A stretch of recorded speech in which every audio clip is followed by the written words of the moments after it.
Star Wars Outlaws, for better or worse, is like taking a shit during a fast food diet.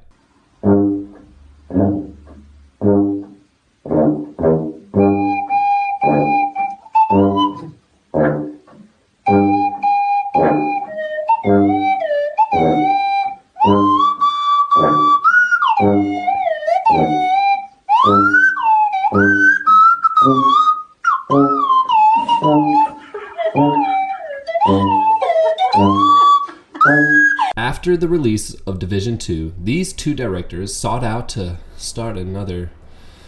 No, he couldn't be. He's on other things. He's not everywhere. He couldn't be everywhere. He's not... This isn't... Is this a fucking stream game?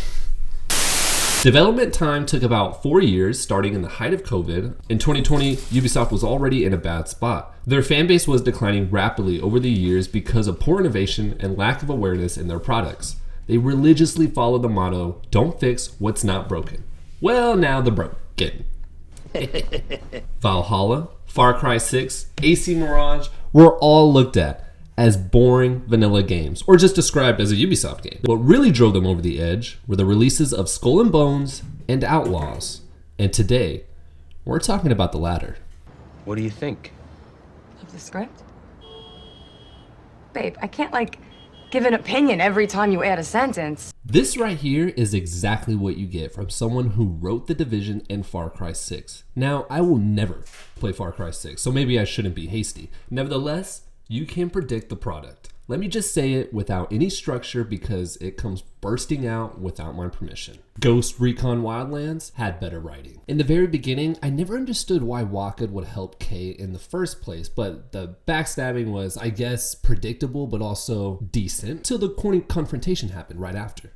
Main missions are repetitive. Kijimi had the best subplot in the narrative, which isn't saying much, unfortunately, especially when you reach excellent status with the Shiga clan, but ultimately side with the Crimson Dawn.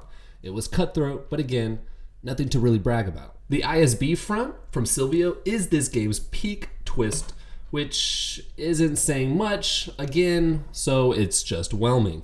The stakes were high on Kanto, hype was built a little bit, however, something felt off. Weirdly enough, I wanted more and they wouldn't give it to you. I wish previous missions or main missions dealt with playing with Slero or Silvo, whatever the fuck his name is, and his brother. I wish you got to know more about them so you can give a shit about the end game. Whereas it's intriguing, but who cares? By that point, you just want to get the story over with. ND5 is an underwhelming character. He's only cool in aesthetics. Even the reveal of his past only built on the said intrigue the brothers brought. Kay's mommy issues doesn't excuse her bad dialogue. And that's all I have to say about that. This is the kind of insane, immersive, cinematic, open-world gameplay that you come to Ubisoft for. I know you felt that all in your bones. It's a PS3 game. Face the music. You've played this before if you've played any of these titles right here. Let me spit it out for you like my girlfriend did with my unborn children. There was a lot of, como se dice, shit. Progression was a breath of fresh air. I enjoyed it. Made me happy. I like the idea of doing activities to unlock loadout options. It gives me a reason to go out into the open world, which aren't bad. The environments are clean. However, the city layouts are all the same. Unless I'm tripping balls, same fucking layout. Oh, and the wanted system? That's a piece of shit system. Deadeye got pretty cool, especially when you leveled it up to about 6 or 7 counts. I don't know what the maximum is. I never fully completed the loadouts, but I got up to where I could kill 6 people with the Deadeye. Pretty legit. There's no real impact when siding with one syndicate over the other when it comes to in-game material. All you get when you reach excellent status is a couple quest items, aesthetic items, or a module for a blaster upgrade. That's about it. God forbid anybody upgrading the starship. Fuck that noise. Never did a speeder race. Imperial bases are a joke.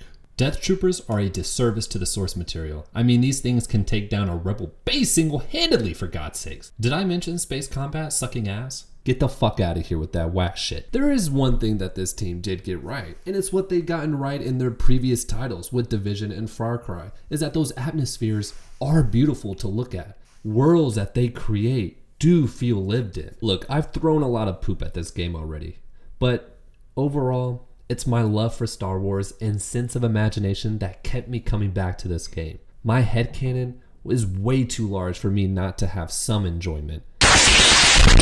When all else fails, just remember, there's always one option for the whole family, and that's just baste your meat.